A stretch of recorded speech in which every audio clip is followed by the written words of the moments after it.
নমস্কার বন্ধুরা, কেমন আছো সবাই? আমি Priyanka. Welcome back to our channel. বড়দের প্রণাম আর ছোটদের ভালোবাসা জানিয়ে আজকের ব্লগটা শুরু করছি।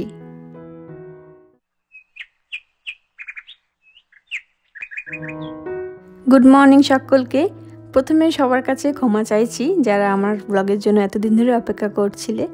অনেকেই জানতে চেয়েছিলে যে দেরি হচ্ছে কেন ব্লগ দিতে। আসলে লাস্ট কদিন স্কুল ছিল, রোজ যেতে হচ্ছিল আর কি, তাই ব্লগ এডিট করার একদমই টাইম পাইনি। তারপর তো উইন্টার ব্রেক শুরু হলো এই 21 তারিখ থেকে। আর উইন্টার ব্রেকে কোথাও ঘুরতে যাব না তা তো হয় না, বছরে একটা ট্রিপ অন্তত করেই থাকি। আর এবারে এই উইন্টার ব্রেকে আমরা একটা রোড ট্রিপের প্ল্যান করেছি, তাই এলাম আমাদের বাহনকে একটু ঘষে মেজে আর কি সুন্দর ঝকঝকে করে তুলতে।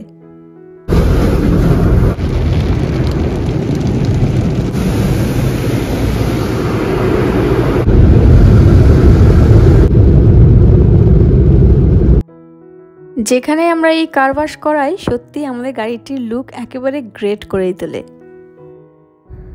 আমাদের গাড়ি ধোয়া হয়ে গেল, কালকে ট্রিপের জন্য রেডি হচ্ছি, তো গাড়িটা একবার ধুয়ে নিলাম, তাহলে অনেকটা ফ্রেশ লাগে। আর একটা সুন্দর জিনিস ফ্রিতে দিল ওরা, সেটা হচ্ছে বিগ ড্যান্স কার ওয়াশের একটা ফ্রেশনার, তাই না ছোট? হ্যাঁ, প্রচুর ভালো গন্ধটা। ভালো না গন্ধটা?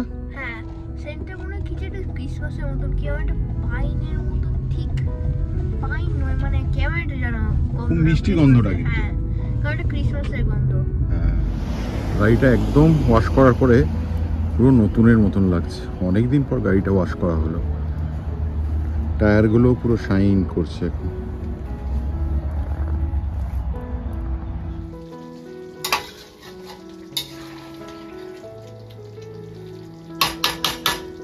এখন চলছে সব ওই ট্রিপের আগের প্রস্তুতি।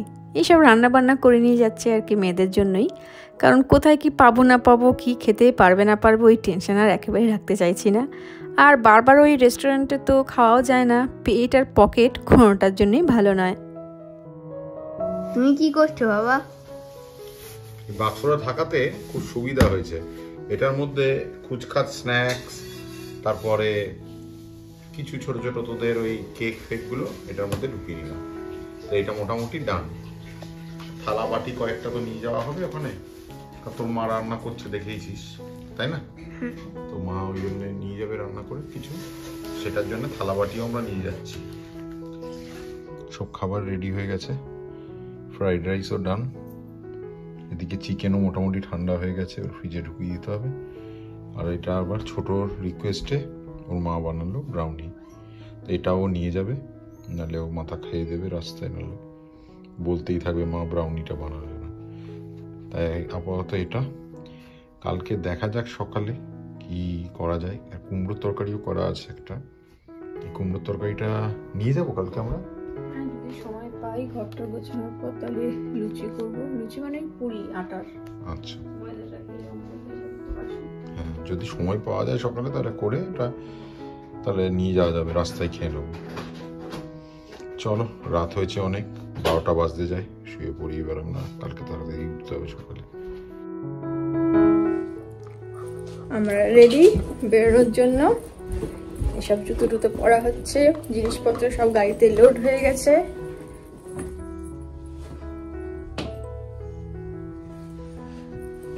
ভেবেছিলাম আমরা 9টা-10টার মধ্যে বেরোবো, এখন বাজে প্রায় 11টা বেজে গেছে, 11টা 10-15 বেজে গেছে।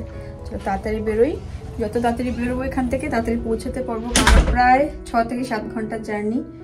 হলো বাবু? হ্যাঁ করো, আস্তে আস্তে করো। তো বাইরে গিয়ে দেখাচ্ছি, চলো।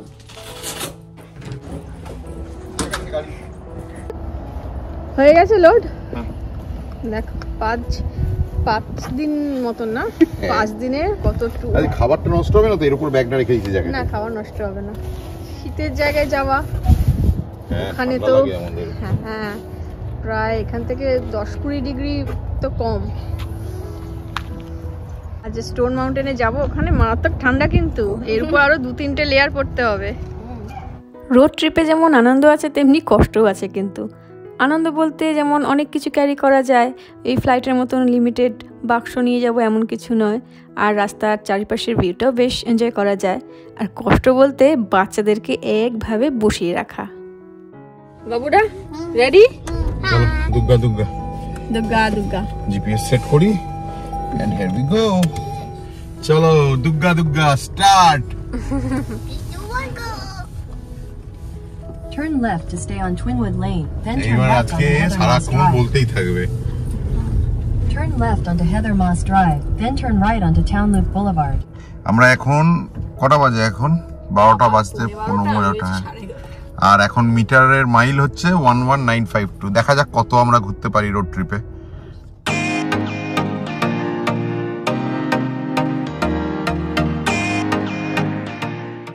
আমরা বেরোনো মাত্রই আমাদের বাড়ির সামনে একটা 7-Eleven আছে, গাড়িতে তেল ভরে নিচ্ছি পুরো ট্যাঙ্কি ফুল করে, কেন গাড়ি খাওয়ারটা আগে, আমাদের খাওয়ার আগে।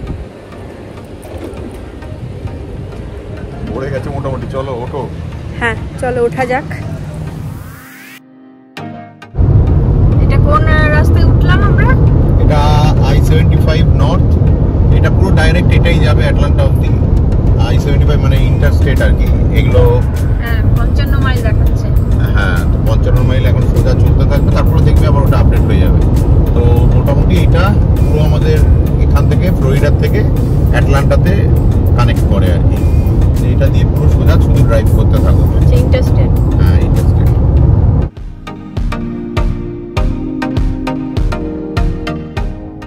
হয়ে গেল, ভাগ্যিস তেলটা ভরেছি। কতক্ষণে পেরাবে বুঝতে পারছি না। দূর অবধি জ্যাম। কি রে ভাই, সবাই এটা দিয়ে ধরেছে নাকি এই রাস্তা? এই দিকটা পুরো হাঁ করে খোলা, এই দিকটা পুরো জ্যাম। এই সমস্যা। গুটুর গুটুর করে যাও। 1 ঘন্টা যেতে না যেতেই খিদে পেয়ে গেছে। 1 ঘন্টাও কোথায় গো, আধ ঘন্টা। আমি সকালে 4 কি বলে প্রজাপতি বিস্কুট খেয়েছি, আর কিছু খাওয়াইনি, তাই এটা খাচ্ছি। এটা খেতে ভালো বেশ। আরেকদিন গান সিলেক্ট করছে, এসপি বালাসুব্রমণের গান চালাচ্ছিলাম, পছন্দ হচ্ছিল না। সামনে অ্যাক্সিডেন্ট হয়েছে, হ্যাঁ ওই জন্যই এতক্ষণ ডিলে হচ্ছিল। কি অবস্থা, 9টা গাড়ি, বাপরে কতগুলো গাড়ি গো, পর মেরেছে আর কি। এটাই তো মুশকিল। এবার দেখো রাস্তা খালি পুরো। আমরা যাচ্ছি আমাদের ফ্লোরিডা রাজ্যের একদম পাশের রাজ্য জর্জিয়াতে। ওখানের একটি সুন্দর শহর আছে অ্যাটলান্টা বলে, ওখানে। তোমাদের মধ্যে যদি কেউ অ্যাটলান্টা থেকে দেখছো আমার ব্লগ, প্লিজ কমেন্টে জানিও, আমার ভালো লাগবে। Continue on I-75 north for 300 miles. ব্যাস, এবার সোজা 300 মাইল চলো। 300 মাইল টানা। এই অ্যাটলান্টা শহরটি আমরা এই নিয়ে দ্বিতীয়বার যাচ্ছি। লাস্ট গেছিলাম সেই 2022 সালে, খুব ভালো লেগেছিল শহরটা। আর তাছাড়া তখন একটি বিশেষ জায়গা আমরা মিস করে গেছি। ওয়াও কি সুন্দর, এই মাত্র ছিল চারদিকে দুদিকে পুরো গাছপালা লম্বা লম্বা, এখন শুধু মাঠ, দুদিকে দুটো হাইওয়ে শুধু। এটা আকাশে দেখো মেঘটাও সুন্দর লাগছে। সত্যি রোড ট্রিপে যদি ক্রিস্টাল ক্লিয়ার ভিউ না পাওয়া যায় তাহলে কিন্তু ট্রিপটা একদমই জমে না। আর সাথে মুখ চলবে না তা কি হয়? হয়ে যায় মনে হচ্ছে একটা।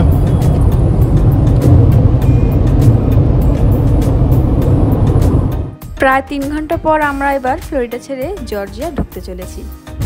এই দেখ ফ্লোরিডার ইন্ডেটা এন্ডিং। থ্যাংক ইউ ফ্লোরিডা এটা জর্জিয়ায় ঢুকে গেলাম। হ্যাঁ ফ্লোরিডা স্টেট শেষ। হ্যাঁ এখান থেকে জর্জিয়া শুরু। জর্জিয়াতে ঢুকে পড়লাম ঠিকই, কিন্তু সাথে সাথে স্পিড লিমিট দেখে চালাতে হবে খুব সাবধানে, কারণ ভীষণ পুলিশ ধরে এখানে। আর এখানে নেমে ঠান্ডাটা বেশ ভালোই লাগছে। কিন্তু এই স্যামস ক্লাব ছিল সামনে রাস্তার পথে, ওখানে তেলটা ভরে দিলাম যেটুকু শেষ হয়েছিল, আর রেস্টরুমটাও একটু ইউজ করে নিলাম। তারপর কাছেই ম্যাকডি আছে, ম্যাকডি তুলে নেব। তারপর আবার 3 ঘন্টা না 3.5 ঘন্টা জার্নি। এতক্ষণ গাড়িতে তো ওই কুচকাচ খেয়ে আসছিলাম দেখছিলে, কিন্তু তাতে কি আর পেট ভরে? আর রাস্তায় বেরোলে ম্যাকডোনাল্ডের বার্গার আর ফ্রেঞ্চ ফ্রাইজ যেন আমাদের চাই। আপাতত নাগেটস অর্ডার দিলাম, এটা দিয়ে আপাতত স্টার্টার হিসেবে চলুক, ঠিক আছে? তারপর ক্রিস্পি বার্গার বার করো তো।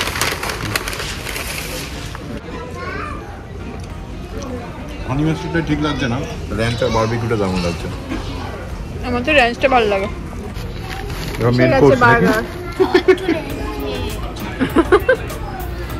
এবার মেন কোর্স নাকি তিন্নি?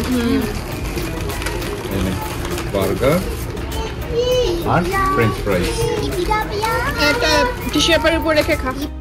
যাই হোক, খুব খিদে পেয়েছে সব কটা, দেখতেই পাচ্ছ। আগে খেয়ে নিই, তারপর আবার দেখা হচ্ছে।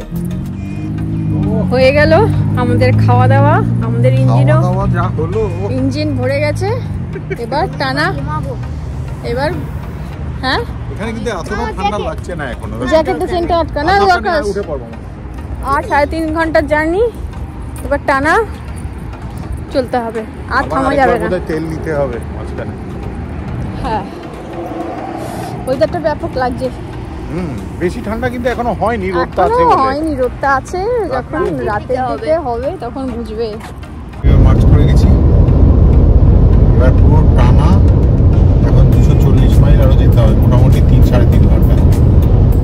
তখন স্যামসে দাঁড়াতে আর ম্যাকডোনাল্ডে খেতে গিয়ে সময় গেল প্রায় 1.5 ঘন্টা মতন। তাই আমাদের অ্যারাইভেল টাইমটাও 6:30 থেকে পিছিয়ে হয়ে গেল রাত 8টা।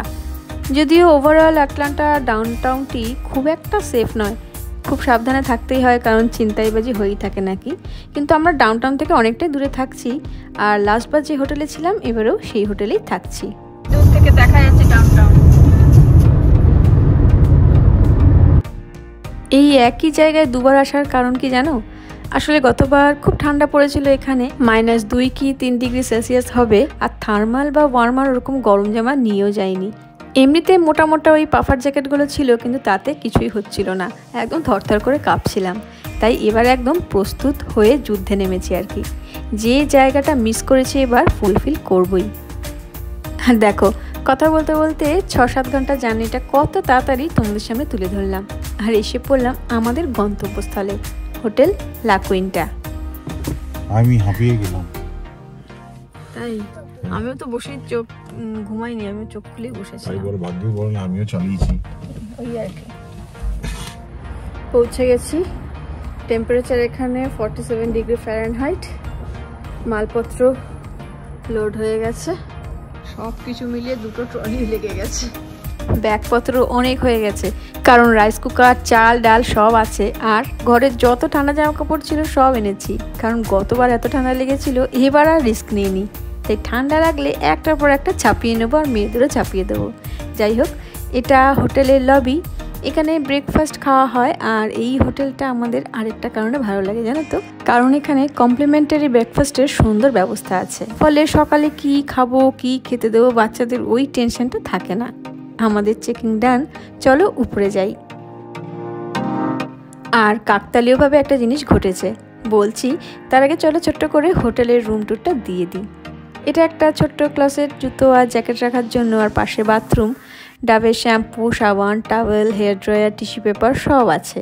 তারপর আছে কফি কর্নার, আর কিছু থাক না থাক এই কফি মেশিন থাকবেই। আছে ছোট্ট একটা ফ্রিজ আর মাইক্রোওয়েভ, এই দুটো জিনিস থাকে বলে খাবার বানিয়ে আনতে পারি। আর তারপর এই ডাবল বেড, একদিকে তিন্নি আর আমি, আর অন্যদিকে নিন্নি আর ওর বাবা। কাকতালীয় ঘটনার কথা বলছিলাম না, সেটা বলি।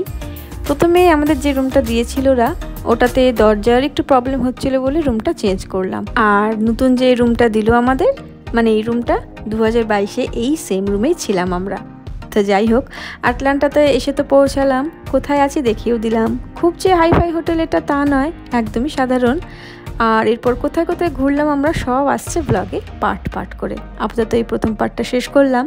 ভালো লাগলে অবশ্যই লাইক আর কমেন্ট করো। দেখা হবে খুব তাড়াতাড়ি। সবাই সুস্থ থেকো, সাবধানে থেকো আর আনন্দ থেকো। নমস্কার।